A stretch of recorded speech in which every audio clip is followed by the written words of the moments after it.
দিওয়ালির রাত নিয়েও আশঙ্কা এখন সাধারণ মানুষ। তারা ভাবছেন আজকে আবার কি হবে, কিন্তু সচেতনতা নেই। শতরূপা সান্যাল সল্ট লেকে থাকেন। সেই শতরূপা সান্যালের ফেসবুক পোস্ট, চলচ্চিত্র পরিচালক শতরূপা সান্যাল তিনি পোস্ট করেছেন কিভাবে শব্দবাজি একেবারে ভয়ঙ্কর চেহারা নিয়েছিল সল্ট লেকে সি ব্লকে ব্যাপক বাজির আওয়াজ। দেখুন,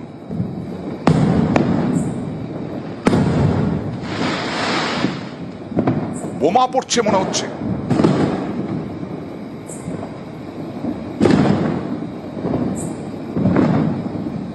এক অংশের মানুষকে কিছুতেই সচেতন করা যায় না। তারা প্রত্যেকে বিরক্তির কারণ হয়, যন্ত্রণার কারণ হয় অন্য মানুষের। শুধু মানুষের কেন, পথের কুকুর, বিড়াল, পোষ্য ভয়ে সিটিয়ে থাকে। কথা হচ্ছে যে তাহলে এগুলো বিক্রি হচ্ছে, কোথাও তো প্রোডাকশন হচ্ছে।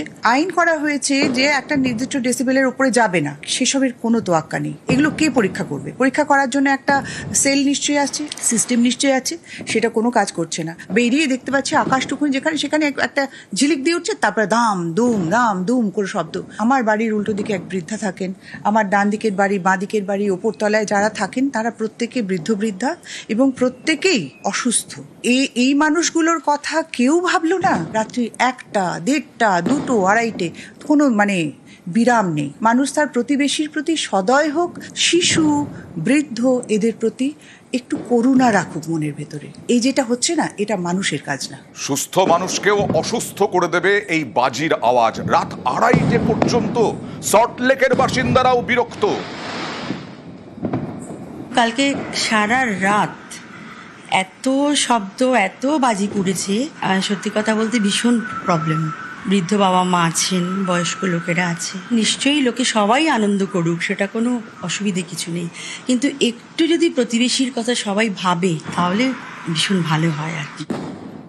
দক্ষিণ কলকাতাতেই সব থেকে বেশি বাজি ফেটেছে বলে এখনো পর্যন্ত তথ্য, এবং গ্রেফতারির 40% ওই দক্ষিণ কলকাতার বিভিন্ন জায়গার। আর এতে দূষণের কি অবস্থা? গোটা কলকাতার শহরতলি, এই সমস্ত জায়গায় দূষণের কি পরিস্থিতি ছিল? সরাসরি চলে যাব প্রতিনিধি সোমরাজের কাছে, কারণ স্বাভাবিক কত এবং তার থেকে অস্বাভাবিক হয়েছিল কিনা। সোমরাজ, দেখো, সাধারণত পরিবেশবিদরা বলে থাকেন যে বায়ু দূষণের মাত্রা বা এয়ার কোয়ালিটি ইন্ডেক্স যদি 0 থেকে 100 পর্যন্ত হয় তাহলে সেটা সন্তোষজনক থেকে ভালো হয়। অর্থাৎ 100 পর্যন্ত থাকলে সেটা সন্তোষজনক হয়, আর 0 থেকে 50 পর্যন্ত থাকলে সেটা ভালো। যেটা এয়ার কোয়ালিটি ইন্ডেক্স কলকাতার ক্ষেত্রে যেটা অনুসরণ করা হয় সেটা হচ্ছে তুলনামূলকভাবে কলকাতার এয়ার কোয়ালিটি ইন্ডেক্স বা বায়ু দূষণের মাত্রা 100-র কাছাকাছি থাকে। কিন্তু গতকাল রাত 1টা পর্যন্ত বায়ু দূষণের যে মাত্রা দেখা যাচ্ছে তাতে দেখা যাচ্ছে সব থেকে বেশি বায়ু দূষণের মাত্রা নিউ টাউন কলকাতা, অর্থাৎ নিউ টাউন এবং সল্টলেক সংলগ্ন এলাকায় সব থেকে বেশি বায়ু দূষণের মাত্রা হয়েছিল গতকাল রাত 1টা পর্যন্ত। যেটা এখনো পর্যন্ত পরিসংখ্যান পাওয়া যাচ্ছে তাতে দেখা যাচ্ছে বায়ু দূষণের মাত্রা 250 ছাড়িয়েছে, এবং কোনো এলাকায় স্পেসিফিক কোনো এলাকায় সেই মাত্রাটা 300 পর্যন্ত ছাড়িয়ে গেছে। এটা হচ্ছে নিউ টাউন সল্টলেক এলাকায়। পাশাপাশি দেখা যাচ্ছে ফোর্ট উইলিয়াম, ভিক্টোরিয়া মেমোরিয়াল, এই এলাকাগুলিতে বায়ু দূষণের মাত্রা 200-র কাছাকাছি এসে পৌঁছেছিল গতকাল রাত 1টা পর্যন্ত। কিন্তু মনে রাখতে হবে গতকাল ছিল কালী পুজো, এবং পরিবেশ দপ্তরের আধিকারিকরা মনে করছেন এই পরিসংখ্যানটা আজকে আরও বাড়তে পারে। যদিও সুপ্রিম কোর্টের যে গাইডলাইন আছে সেই গাইডলাইন মেনে বারবারই সচেতনতামূলক ক্যাম্পেইন করা হচ্ছে, প্রচার কর্মসূচি করা হচ্ছে, কিন্তু তারপরেও দেখা গেল যে গতকাল রাত্রিবেলায় একাধিক এলাকায় বায়ু দূষণের মাত্রা অনেকটাই বেড়েছে। এটা পরিবেশ দপ্তরেরই পরিসংখ্যান বলছে।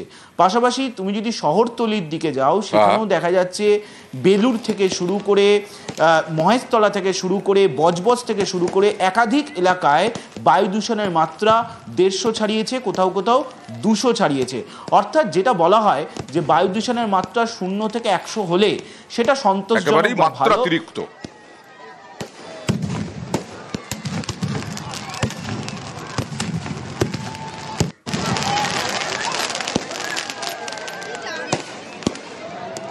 আমাদেরকে লক্ষ্যমাত্রা একটা ঠিক করে দেওয়া হয়েছিল যে 2017 সালে তোমার দূষণের মাত্রা যেখানে ছিল 2026 সালের মধ্যে তোমাকে 40% কমাতে হবে। সেই টার্গেট ফুলফিল করতে গিয়ে PM10 1 ঘনমিটারে ছিল 147 মাইক্রোগ্রাম, সেটা এখন কমে হয়েছে 94। ফলে কলকাতা ইন্দো গ্যাঞ্জেটিক প্লেইন যেটা বলে, তার মধ্যে এখন অন্যতম একটা নিরাপদ শহর বলে ভারত সরকারই স্বীকার করে নিয়েছে। কলকাতার দূষণের মাত্রা অন্যান্য সব বড় শহরের তুলনায় অনেকটা ভালো আছে। হ্যাঁ, বিশেষ করে দিল্লিতে এয়ার কোয়ালিটি ইন্ডেক্স 300 ছাড়িয়ে গেছে। মুম্বাই কলকাতার থেকে আজকে খারাপ। ফলে কলকাতা কিন্তু আপেক্ষিকভাবে আজকে অনেক নিরাপদ আছে। কিছুক্ষণ আগেই বলছিলাম যে দক্ষিণ কলকাতায় সব থেকে বেশি বাজি পুড়েছে, শব্দবাজি, যা নিষিদ্ধ। বেহালা, যাদবপুর, গড়িয়াহাট, বিভিন্ন জায়গা, এবং 40% গ্রেফতারি হচ্ছে দক্ষিণ কলকাতা থেকে। সিঁথিতেও প্রচুর বাজি পুড়েছে, বরানগর। কি বলছেন যাদবপুর, গড়িয়াহাটের বাসিন্দারা, দেখুন। খুব আওয়াজ পেয়েছি, ঘুমটা বাজে বাজেই ভেঙে গেছে, প্রচুর বাজি ফেটেছে। আতঙ্ক করে আর কি হবে, ওই অভ্যেস হয়ে যাচ্ছে, এই আতঙ্ক নিয়ে আমরা বাঁচছি। প্রচন্ড, একদম মানে জোরে জোরে যেত বাজি ফাটছে, একদম ভালো লাগছিল না। প্রচন্ড প্রবলেম হচ্ছে। তারপর কুকুরদের এত প্রবলেম, একটা কুকুরে এখানে মানে মুখের সামনে বাজি ফাটিয়েছে। সকাল থেকে এরকম, এ তো কালকে না, কতদিন আগে থেকেই হচ্ছে, সকাল থেকে হচ্ছে। বাড়িতে বসে থাকা যাচ্ছে না, এত আওয়াজ হচ্ছে। অনেক শব্দবাজি, নানা রকম বোম ফাটানো হয়েছিল, খুব ডিস্টার্ব হয়েছিল। মাঝরাতেও খুব হচ্ছিল, যেটা স্লিপ ডিস্টারবেন্স অনেক হচ্ছিল, যেটার জন্য। তোমাদের পাড়ায় পুলিশ এসেছিল বা মানা করেছে? না না, সেরকম কিছু হয়নি। যারা বয়স্ক মানুষ আছে তাদেরও, যারা অসুস্থ, তারপর রাস্তায় যারা কুকুর বেড়াল, ওদেরও তো খুব অসুবিধা হবে। এক শ্রেণীর মানুষ ডোন্ট কেয়ার, তারা কিছুই মানছে না, বেদরক বাজি ফাটাচ্ছে, প্রশাসন থেকে বলে গেছে, কিন্তু এই শ্রেণীর মানুষ সেটা তোয়াক্কা করছে না। শব্দ দূষণ হচ্ছে, রাস্তার যে কুকুর টুকুরগুলো সেগুলো ভয়ে আতঙ্ক হয়ে লোকের বাড়িতে ঢুকে যাচ্ছে। রাত বাজছে, আওয়াজ বেড়েছে। সাধারণ মানুষের যদি সিভিক সেন্স না থাকে তাহলে এটা প্রতিকার মনে হয় সম্ভব না। কোথাও কি সাধারণ মানুষের সেন্স নেই? দিল্লির অবস্থা দেখাবো। দিল্লির অবস্থা দেখে চমকে উঠবেন, ধোঁয়াশায় ভরে গেছে, নাগাড়ে বাজি পুড়ছে দিল্লিতে গত 2 দিন ধরে, এবং তার এই অবস্থা। দীপাবলিতে দূষণে জেরবার দিল্লি, ধোঁয়াশার চাদরে দিল্লির বেশিরভাগ এলাকা। দিল্লির ওয়াজিপুরে AQI 408, দিল্লি বিশ্ববিদ্যালয় নর্থ ক্যাম্পাসে 363, দিল্লির লোধি রোডে 329।